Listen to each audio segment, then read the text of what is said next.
골로새서 1장 28절과 29절 두 절의 말씀이 되겠습니다. 신약성경 325페이지입니다.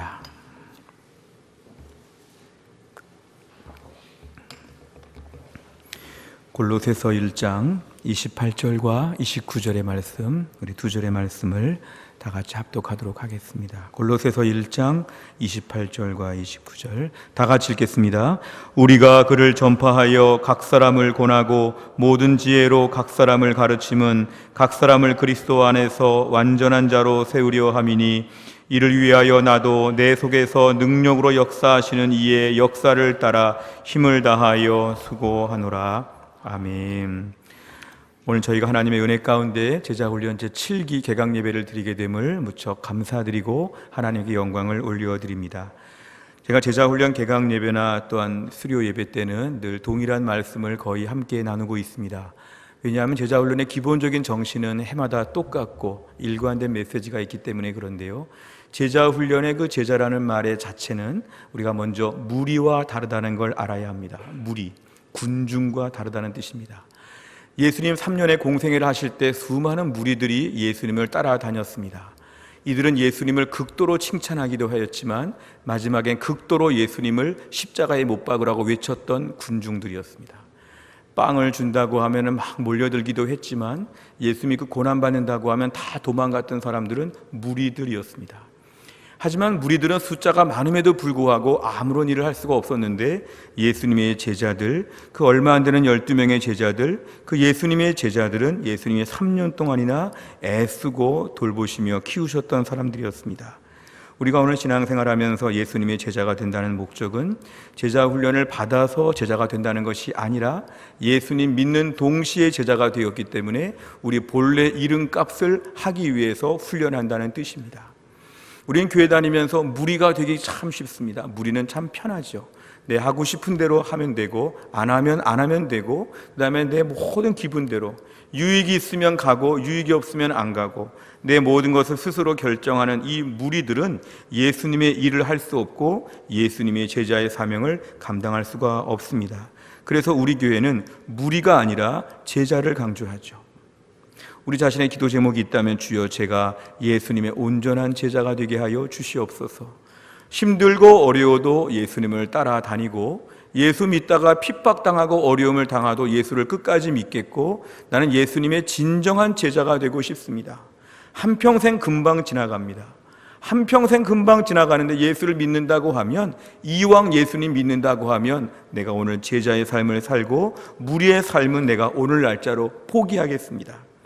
예수님의 무리의 삶을 포기하고 예수님의 제자가 되겠다는 결단이 제자훈련의 목적 중에 매우 중요한 것입니다. 예수님 마태복음 28장 19절 20절에서 말씀하시기를 그러므로 너희는 가서 모든 민족을 제자로 삼아 그랬습니다. 제자훈련의 근거가 되는 구절이죠. 너희는 모든 민족에게 전도해서 예수 믿고 구원받게 해라 이렇게 말씀하지 않고 너희는 모든 민족을 제자로 삼아, 이거는 모든 민족이 나 오늘부터 예수 믿겠습니다 이 정도가 아니라 예수님을 잘 믿기 위해서 매일 부단하게 애쓰는 사람들, 그 예수님을 위해 헌신하고 목숨을 걸 만한 제자로 자처하도록 만들라는 것이죠. 너희는 모든 민족을 가서 예수 믿게 해라 그러면 사실은 복음 전파 사역의 어떤 절반 정도의 불충분함을 보여줍니다. 모든 민족을 제자로 삼으라는 것은 개종하는 정도가 아니라, 불교 믿던 사람이 예수 믿겠다 이렇게 개종하는 정도가 아니라 예수를 믿되 열심히 믿고 평생 동안 잘 믿어보겠다, 이러한 제자로서 사람들을 만들라는 것입니다. 그래서 우리는 교회 안에서 모든 민족을 제자로 삼으라는 말씀에 매우 중요성을 가지고 있습니다. 우리 교회는 여기에 매우 관심을 가지고 있습니다. 때를 얻든지 못 얻든지 전하라 이런 말씀도 중요하지만 너희는 모든 민족을 제자로 삼는 사역에 동참하라는 것입니다. 오늘 본문의 28절을 보시면 반복적인 구절이 이것입니다. 각 사람을 권하고 각 사람을 가르치고 각 사람을 그리스도 안에서 완전한 자로. 이 각 사람이라고 하는 것은 우리가 신앙생활하면서 묻어가지 말라는 것입니다. 1대1 신앙생활 하라는 것이죠. 나는 믿음 좋은 대학교를 졸업했어요. 나는 믿음 좋은 가정에서 태어났어요. 나는 아주 믿음이 좋고 훌륭한 교회를 다녀요. 이런 식으로 묻어가지 말라는 것이죠. 나는 하나님을 정말 믿어요. 나는 정말 예수님의 제자가 되고 싶어요. 나 하나에게 매우 솔직하고 정직한 질문을 했을 때 내가 믿는 것이 중요하다는 뜻입니다. 우리가 오늘 남들이 신앙생활 잘한다고 할 때 그 공동체를 내세우면서 이렇게 우리가 나의 믿음이 좋은 것처럼 포장하지 말라는 것이죠. 한국에서 제일 좋은 교회가 어느 교회인지 몰라도 그 제일 좋은 교회를 다닌다고 해서 내 신앙을 담보할 수는 없습니다. 제일 좋은 교회 다니는 게 문제가 아니라 내 믿음이 좋은가가 제일 중요하죠. 성경은 이렇게 얘기합니다. 각 사람에게 권하고 각 사람을 가르치고 각 사람을 그리스도 안에서 완전한 자로 세우라는 것입니다. 우리가 교회 안에서 신앙생활할 때 지금 내 믿음이 어떤가 돌아봐야 됩니다. 내 믿음은 작년보다 좋아지고 있는가 돌아봐야 됩니다. 지난 한 주간 동안 나의 믿음은 좋아지고 있는가 살펴봐야 되죠. 나의 믿음에 대해서 계속적인 점검을 해야 된다는 것입니다. 이거는 구원을 받을까 받지 못할까 이런 고민이 아니라 내가 오늘도 믿음이 자라고 있는가, 내가 오늘도 믿음이 온전해지고 있는가, 그리스도 안에서 완전한 자로 세우려고 하신다는데 내가 오늘 완전한 자가 되고 있는가에 대해서 끊임없는 자기 자신을 점검하는 것이 필요합니다. 또 한 가지 오늘 본문의 28절의 하반절을 보시면은 그리스도 안에서 완전한 자에 대한 부분을 우리가 조금 깊이 묵상해야 됩니다. 완전한 자라고 하는 말은 진짜 퍼펙트한 상태를 의미하지는 않습니다. 이 땅에 완전한 자는 하나도 없습니다. 온전한 자는 하나도 없습니다. 그럼에도 불구하고 완전한 자로 세우려 한다는 것은 의도와 목적과 방향성을 의미합니다. 제가 그동안 교회 제자 훈련 벌써 오늘 6기까지 마쳤다면 많은 분들이 훈련 마쳤지만 훈련 마친 분들이 그리스도 안에서 이미 완전한 자가 되지는 않았습니다. 그렇다고 하면 훈련을 시키는 저도 아직도 그리스도 안에서 완전한 자가 되지 못했습니다. 그 어떤 분도 그리스도 안에서 완전한 자는 되지 못합니다. 그럼에도 불구하고 그리스도 안에서 완전한 자가 되기 위해서 계속 목표를 삼고 뛰어가는 것이 제자 훈련의 기본적인 정신입니다. 옥하는 목사님이 은퇴할 때요, 2003년에 은퇴하셨을 때 순장들 몇천 명 앞에서 이렇게 질문하셨죠. 내가 예수님의 온전한 제자가 됐다고 생각하는 분 손 들어보라고. 그런데 목사님 은퇴할 때니까 좀 우리가 목사님 기분을 맞춰주기 위해서라도 좀 손을 들 법도 한데 그 3,000명, 4,000명의 순장님들이 손을 하나도 안 들었습니다. 목사님이 두 번째 질문했죠. 내가 예수님의 온전한 제자가 되기 위해서 힘쓰고 있다는 것에 동의하는 분은 손 들어보라니까 다 손 들었습니다. 결국 우리가 오늘 예수님의 완전한 제자가 되었다기보다는 그 완전한 제자가 되어 보려고 결심하는 것, 할 수만 있으면 더 온전해 보려고 하는 것, 이게 바로 제자 훈련 받는 가장 큰 목적이라고 볼 수 있습니다. 많은 사람들이 기독교를 너무 싸구려로 함부로 말합니다. 기독교는 원래 이런 거밖에 안 되고 원래 기독교는 이 정도밖에 안 되지. 그건 자기가 경험한 좁은 세계이죠.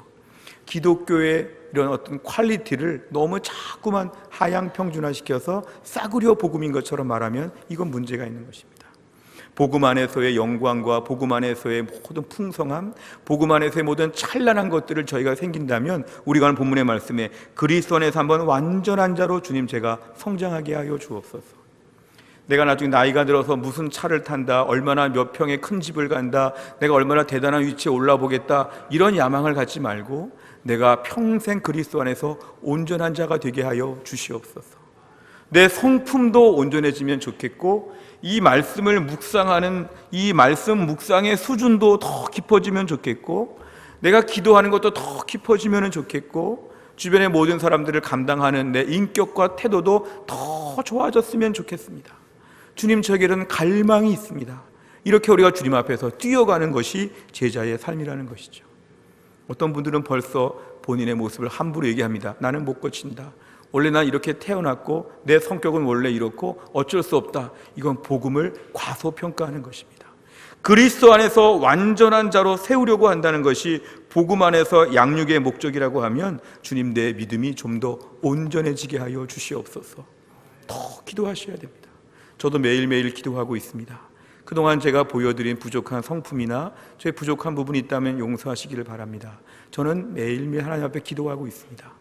아직도 미숙하고 부족한 부분이 많지만 하나님, 저를 온전하게 하여 주옵소서. 저뿐만이 아니라 우리 모두에게 동일한 기도 제목이죠. 하나님, 더 온전한 믿음의 사람이 되고 싶습니다. 내가 다른 거는 부족해도 믿음 안에서 온전한 사람이 되고 싶습니다. 지금의 모습으로 내 인생이 결정판으로 끝나지 아니하고 내 모습이 계속 성숙하고 변화되게 하여 주시옵소서. 오늘 본문에 그리스도 안에서 완전한 자로 세우려 한다는 것은 우리 신앙의 목표와 방향성이 매우 분명하다는 것입니다. 지금처럼 대충 예수 믿을 수가 없다는 것입니다. 지금처럼 성격도 못 고치고 아무 삶의 변화가 없는 가운데 예수 믿는 건 이것이 전부라고 말하는 이런 싸구려 복음에 대한 것을 홍보하고 다니지 아니하도록 저를 온전하게 바꾸어 주시옵소서. 그리스도 안에서 그래서 우리 모두는 다 훈련받아야 됩니다. 지금의 모든 모습들 하나님 사랑하고 예뻐하시지만 이대로 천국 가겠다고 하는 것은 너무 죄송하고 미안한 것이죠. 주님, 더 저를 단련해 주시고 온전하게 하여 주옵소서. 베드로전서 1장 16절에 보면은 기록되었으되 내가 거룩하니 너희도 거룩할지어다 하셨느니라. 우리 삶의 거룩함은 구별되어 가는 것입니다. 작년의 내 모습과 구별되어 가고, 직장의 동료들과 구별되어 가고, 내 주변에 어디 가든지 간에 뭔가 좀 차별성 있는 모습으로 주님 제가 변화되게 하여 주시옵소서. 나 자신의 거룩함, 구별됨을 위해서 날마다 몸부림을 쳐야 됩니다. 나 어쩔 수 없어, 이런 말 이제 함부로 하면 안 됩니다. 왜냐하면 복음의 능력과 성령이 함께 하시고 하나님의 주권적인 돌보심과 역사가 있는데, 하나님의 케어가 지금 나에게 집중되고 있는데 못 고쳐, 안 고쳐, 이대로 끝이야, 이런 말을 하면 안 된다는 것이죠. 부단히 믿음 안에서 나를 쳐서 복종시키고 새로워지고 온전해지는 모습이 우리에게는 기도 제목이 되어야 합니다. 그래서 우리 교회는 제자 훈련을 합니다. 제자 훈련할 때마다 쉽지 않은 32주간 동안 매일 주일 저녁 7시부터 9시까지 2시간 동안 집중하는 건 힘든 것이죠. 작년에도 여자 직장인 반이었기 때문에 주일 저녁은 참 힘든 시간이죠. 얼마나 피곤하고 지친 시간이고 살림도 남은 게 있는데 집중한 것이죠. 올해 남자 반도 마찬가지입니다. 주중에 바쁘게 살다가 주일 저녁에 유일하게 좀 가족과 함께 보내고 쉴 수 있는 시간이고, 자기의 모든 할 스케줄이 많지만 이거를 하나님께 바치고 훈련한다는 것은 내 삶의 귀한 것을 하나님께 내어놓는 것입니다. 가족들도 많이 양해해 주면서 희생하는 것이죠. 그러나 그럼에도 불구하고 집중한다는 것은 뭐냐 하면, 그렇게 하여서 주님 제가 온전해지는 기틀을 잡게 하여 주옵소서. 1년 만에 사람이 온전해지진 않지만 1년 동안의 길을 잡을 수는 있습니다. 항공모함이 한꺼번에 우회전 좌회전 못하죠. 그러나 항공모함이 우회전을 시작하면서 돌기 시작하는 것처럼 우리 인생에 한번 도는 시점, 계기, 그 지역이 지금이 되게 하여 주옵소서. 제자 훈련 받으면서 1년 동안의 그런 방향을 잡고 인생의 분명한 목적지를 잘 결정하는 시간이 올해 마련되어야 합니다. 제자 훈련 받으면서 이러한 전제를 가지고 있다면 두 가지 목적이 중요합니다. 첫째는 뭐냐면 내가 예수님을 인격적으로 닮는 것입니다. 우리가 오늘 한국교회 초창기 선교사님들이 예수 믿고 천당, 불신, 지옥 이걸 강조하면서 복음을 아주 단순하게 잘 이야기했지만 복음이 그거 하나로 끝난 것처럼 말한 것이 우리 초기 목사님들이나 초기 선교사님들의 한계였습니다. 한국교회처럼 초기 복음이 분명하면서도 한국교회 신앙의 칼라가 너무 원색적이면서도 너무 이렇게 초보적인 교회는 참 부족함이 있는 것이죠. 예수 믿고 천당이 맞지만 그 예수 믿고 내가 믿는 예수님을 닮아가는 것이 성경에서 가르치고 있는 말씀에 순종하는 것입니다. 예수님이라면 어떻게 말씀하실까? 예수님 같으면 나처럼 하지 않으셨겠지. 예수님 앞에 끊임없이 자기 자신을 계속 돌아본다는 것입니다. 사도행전에 안디옥 교회 성도들 그리스도인이라는 말을 처음 들었을 때 그리스도인이라고 하는, 우리가 크리스찬이라는 말 쓰는데요, 이 말의 뜻은 바로 뭐냐 하면은 예수님을 닮은 사람들이란 뜻이죠. 그 사람이 지나가고 나니까 예수님이 다녀가셨나? 그 사람이 있으니까 오늘 예수님이 와 계시는 것 같으다, 이런 것이죠. 우리가 예수님 믿고 끊임없이 우리의 인격을 예수님의 인격처럼 바꾸고 변화시키는 것이 우리에게는 너무도 중요합니다. 내 안에 오늘도 예수님을 닮아가는 훈련들, 제자 훈련은 많은 경건생활과 여러 가지 숙제가 많지만 이것들은 다 도구이고 그렇게 해서 예수님을 닮아가야 합니다. 제자 훈련 잘 받고 나면 누가 첫 번째 검시관이냐 하면은 배우자가 검시관이죠.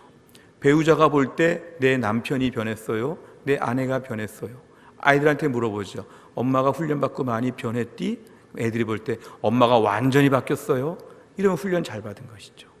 숙제도 잘하고 다 잘했음에도 불구하고 가장 가까운 사람들 앞에 인정받지 못하면 제자 훈련은 미흡한 것입니다. 훈련은 끊임없이 자기의 인격을 바꿔야 합니다. 인격에 책임을 져야 되는 것이죠. 예수 믿고 나서 우리 신앙생활은 신앙의 인격이 예수님을 닮아가게 하여 주시옵소서. 두 번째는 제자 훈련 받고 나서 예수님의 일을 감당하게 하여 주옵소서.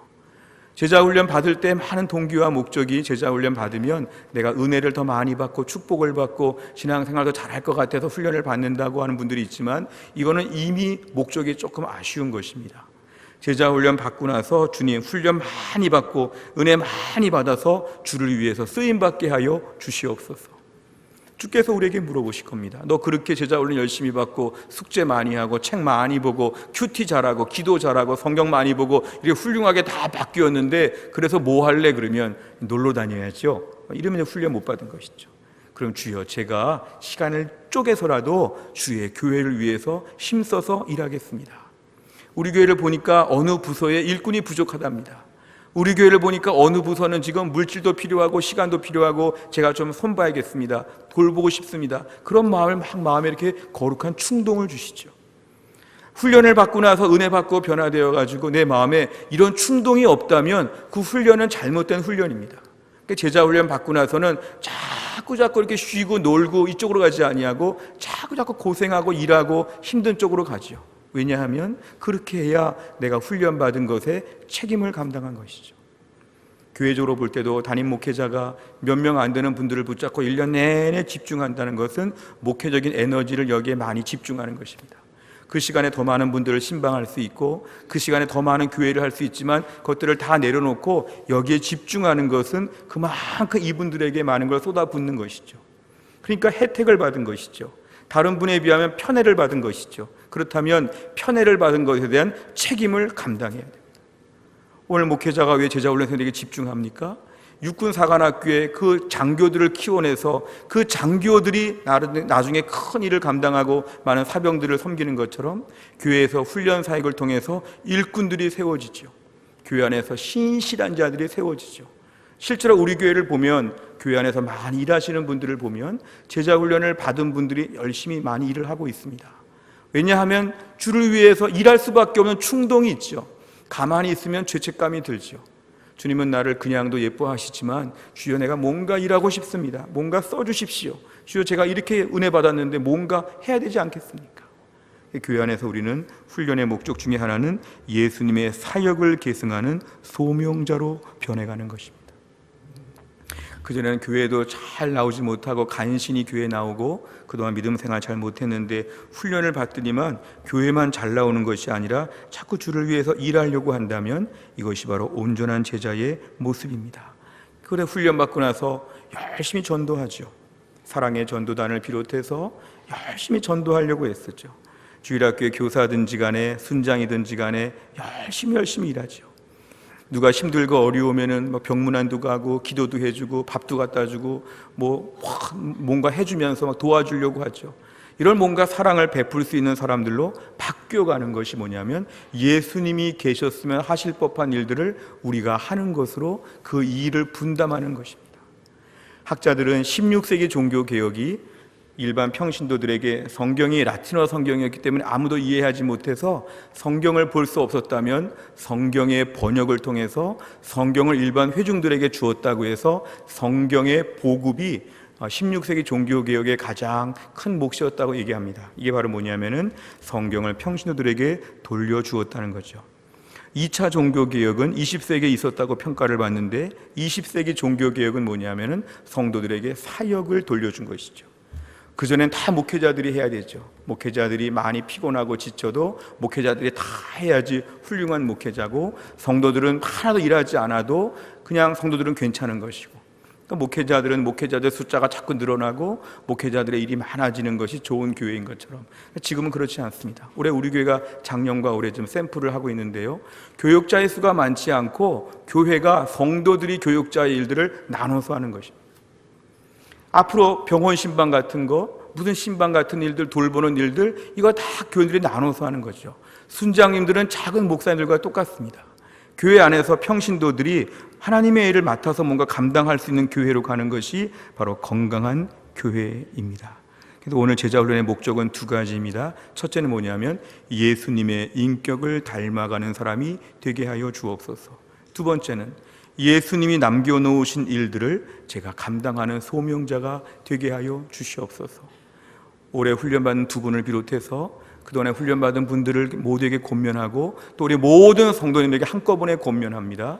앞으로 우리 교회가 다 이 목표를 향해 나아갈 때에 우리 교회 모든 성도들의 삶 가운데서 예수님을 닮아가고 예수님의 일을 기쁨으로 감당하는, 그래서 말세에 정말 성경적인 해송교회로 우리 교회가 맡은 바 일을 잘 감당할 수 있기를 주의 이름으로 축원합니다. 기도하겠습니다. 아버지 하나님 감사합니다. 오늘 제자훈련 개강 예배를 드리며 하나님 말씀을 전했습니다. 오늘 말씀을 들은 대로 올해 훈련받는 분들이 예수님의 인격을 닮아가게 하여 주시고 예수님의 일을 잘 감당하는 소명자가 되게 하여 주옵소서. 우리의 모든 성도가 예수님을 닮아가고 예수님이 남겨놓으신 일들을 위해서 헌신하는 건강하고 튼튼한 교회가 되게 하여 주옵소서. 모든 말씀을 예수님의 이름으로 기도하옵나이다. 아멘.